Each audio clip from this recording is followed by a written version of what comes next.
चलिए यहाँ पर ध्यान दीजिएगा, स्ट्रक्चर ऑफ द एटम, ये आपके चैप्टर का नाम है। और उसमें आपको देखिए सबसे पहले एटम की बात हुई है ना, तो सबसे पहले हम एटम के ही बारे में देख लेते हैं कि एटम होता क्या है, मतलब एटम के डिफिनेशन क्या है। तो यहाँ पर आप इतना याद रखिए, जो एटम्स होते हैं, atoms are the smallest particle, atoms are the smallest particle, है ना। Atoms are the smallest particles of an element, of an element, clear. Atoms जो होते हैं किसी एलिमेंट के स्मॉलेस्ट पार्टिकल्स होते हैं, ध्यान दीजिएगा। एटम्स जो है किसी एलिमेंट का स्मॉलेस्ट पार्टिकल है, लेकिन यहाँ पर एक कंडीशन है, यहाँ पर एक कंडीशन है, और कंडीशन ये है कि ये जो है इंडिपेंडेंट एग्जिस्टेंस कर भी सकता है और नहीं भी कर सकता है। तो आगे आप ऐड कर सकते हैं विच में और may not, which may or may not have independent existence, which may or may not have independent existence, है ना। आपको ये चीज़ ध्यान देना है।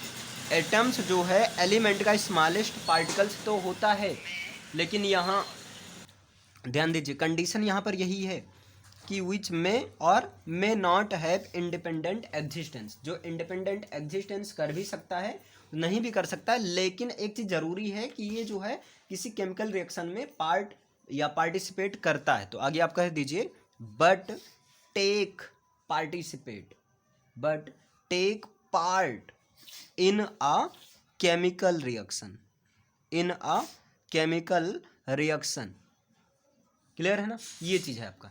तो एटम्स के लिए तीन बातें याद रखना है। एक क्या है, atoms are the smallest particles of an element, ये किसी एलिमेंट का स्मॉलेस्ट पार्टिकल होता है। दूसरी क्या है, विच मे और may not have independent existence, जो इंडिपेंडेंट एग्जिस्टेंस कर भी सकता है और नहीं भी कर सकता है ना। तीसरी क्या है, but take part in the chemical reaction, लेकिन केमिकल रिएक्शन में ये पार्ट लेता है। अब आपको याद आ रहा होगा, इसी से ऐसे लगभग सिमिलर आपका मॉलिक्यूल्स की भी ये डिफिनेशन थी, है ना।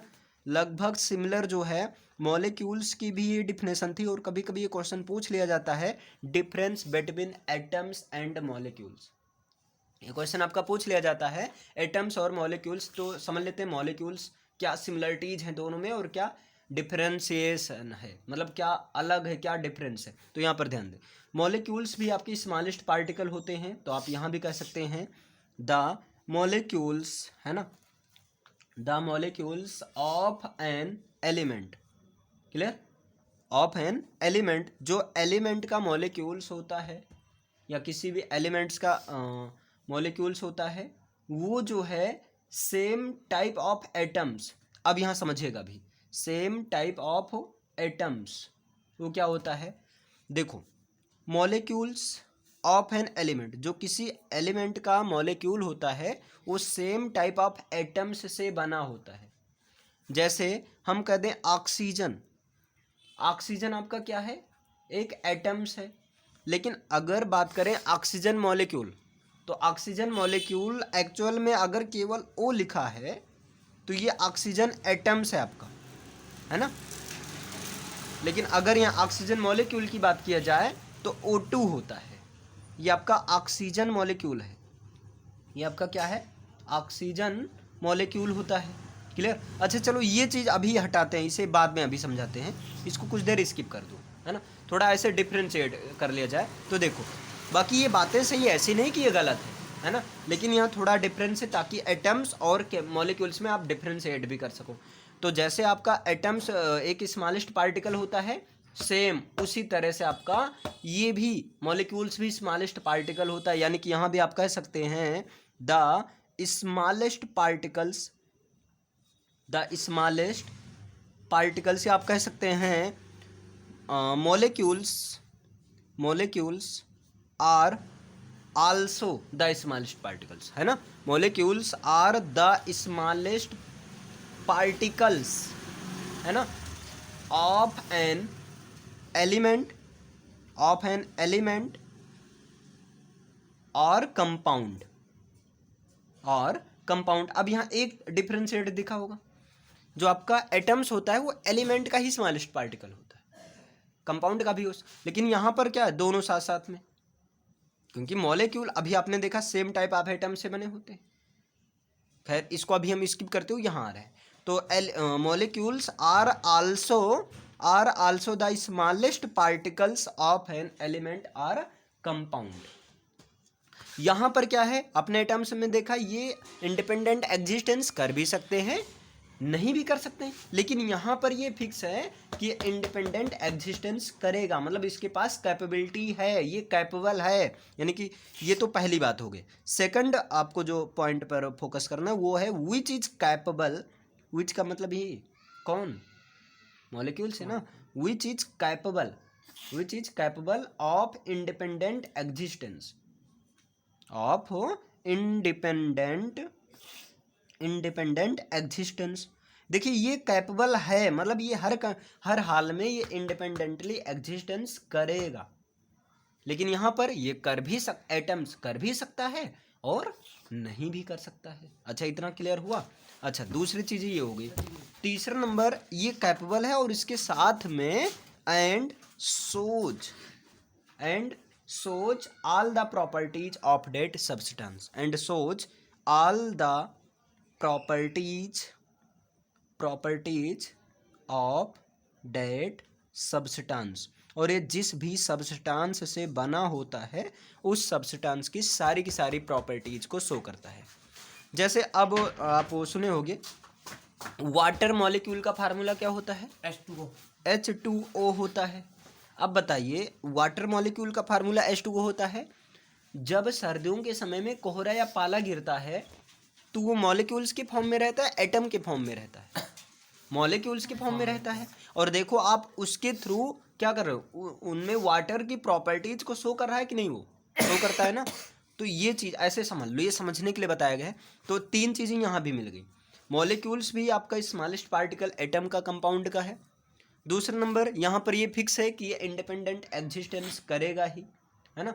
और तीसरा नंबर क्या है, और सारे की सारी जिस भी सब्सटेंस का बना होता है उस सब्सटेंस की सारी प्रॉपर्टीज को शो करेगा, लेकिन यहाँ पर ये किसी रिएक्शन में पार्टिसिपेट नहीं करता है ना।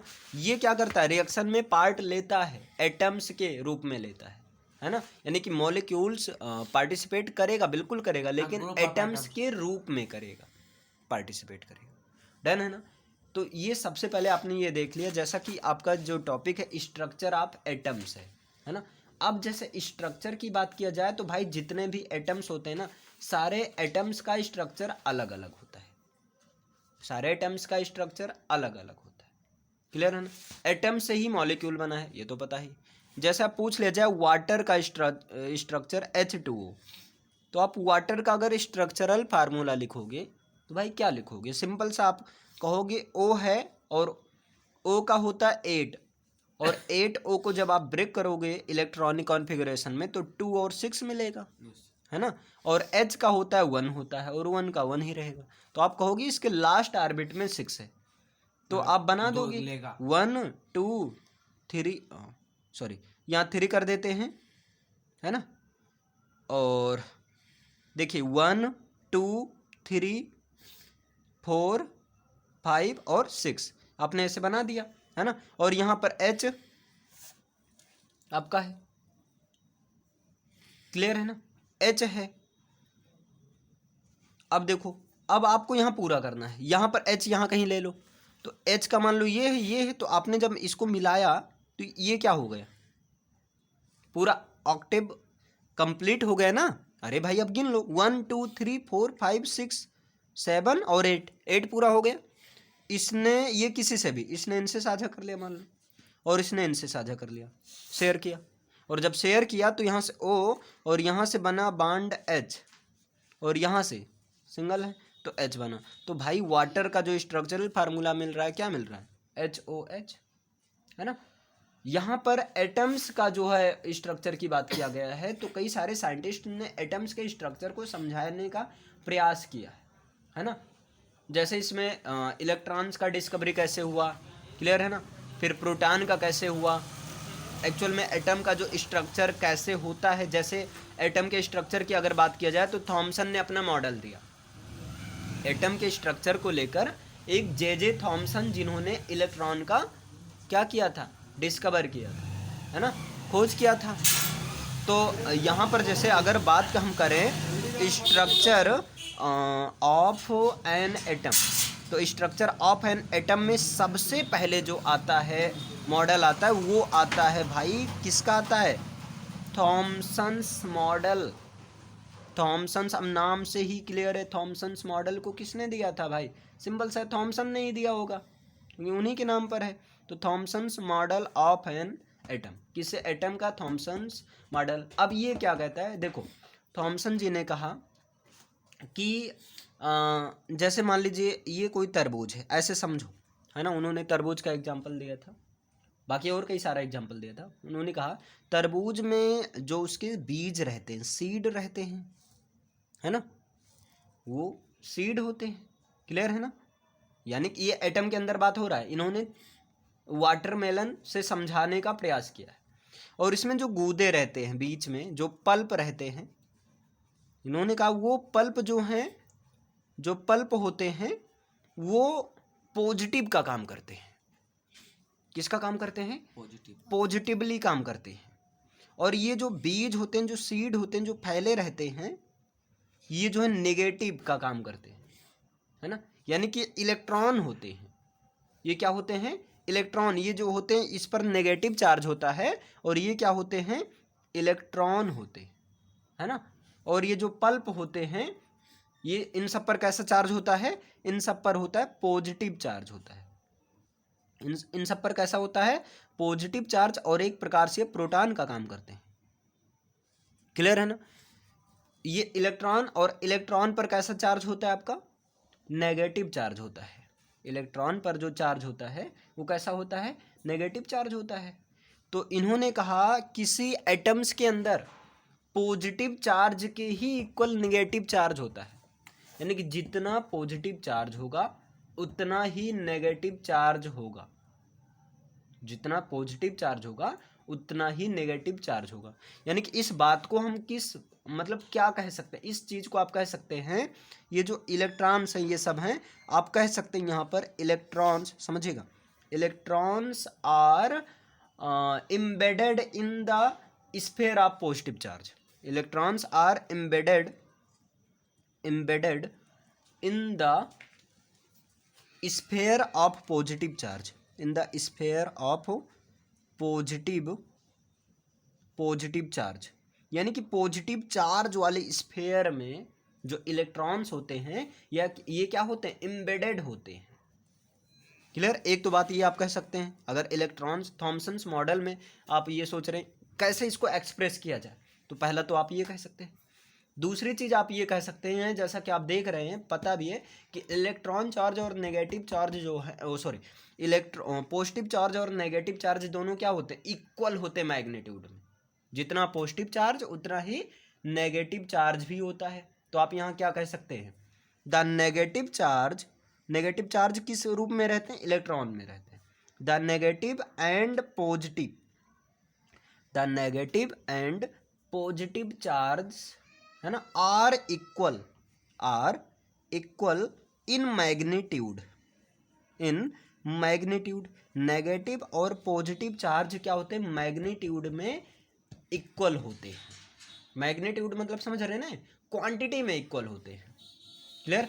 इस प्रकार पूरा का पूरा एटम जो है न्यूट्रल होता है, पूरा का पूरा एटम न्यूट्रल होता है, चूंकि इलेक्ट्रॉन नेगेटिव चार्ज और पॉजिटिव चार्ज क्या होता है, इक्वल होता है। तो आगे आप कह सकते हैं डेट्स वाई, यही रीजन है, इसीलिए, है ना, that's why, clear. That's why electrons क्या होते हैं, बोलो भाई, electrons are the electrically neutral, sorry atom. तो डेट्स वाई द एटम्स, है ना, एटम्स एज होल, मतलब पूरी तरह से अगर एटम की बात किया जाए, कंप्लीटली एटम की बात किया जाए, तो इज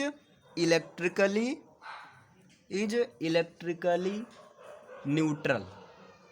अब ध्यान देना, अगर एटम कैसा होता है तो न्यूट्रल होता है, लेकिन एज अ होल की बात किया जा रहा है, इलेक्ट्रॉन्स एज होल, इज या आर यहाँ कर दो, है ना, अगर यहाँ एस लगाया तो आर कर दो, कोई दिक्कत नहीं है, तो अलग बात है।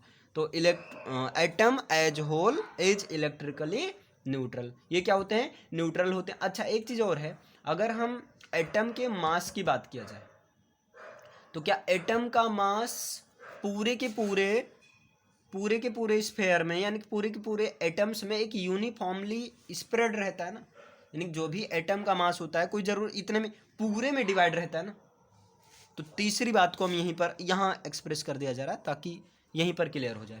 तीसरे स्टेटमेंट में कहा जा सकता है द मास, है ना, the mass of an atom, जो एटम का मास होता है उसको ये एज्यूम कर लिया जाता है। तो assumed to be uniformly distributed, to be uniformly distributed, मतलब ये एज्यूम कर लिया जाता है कि यूनिफॉर्मली डिस्ट्रीब्यूटेड एटम्स के अंदर जो यूनिफॉर्मली डिस्ट्रीब्यूट है, मतलब एक समान रूप से फैला हुआ है। समझ में आया? तो अगर बात की जाए Thomson's model of an atom, ये क्या है, तो इसमें इसके according to this we can say electrons are embedded है ना, electrons are embedded in the sphere of positive charge. Electrons जो होते हैं, इलेक्ट्रॉन्स पर नेगेटिव चार्ज होते हैं, पता है, इलेक्ट्रॉन्स पॉजिटिव चार्ज वाले स्फीयर में एम्बेडेड होता है।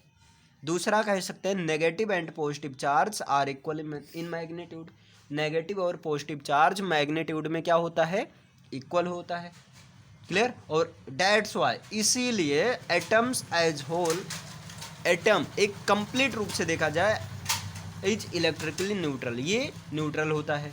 और तीसरा आप कह सकते हैं the mass of an atom, जो एटम का मास होता है एज्यूम्ड, ये एज्यूम किया गया to be uniformly distributed the atom, की एटम के अंदर यूनिफॉर्म रूप से, एक समान रूप से क्या है, डिस्ट्रीब्यूट है, मतलब फैला हुआ है। बताइए यहाँ तक समझ में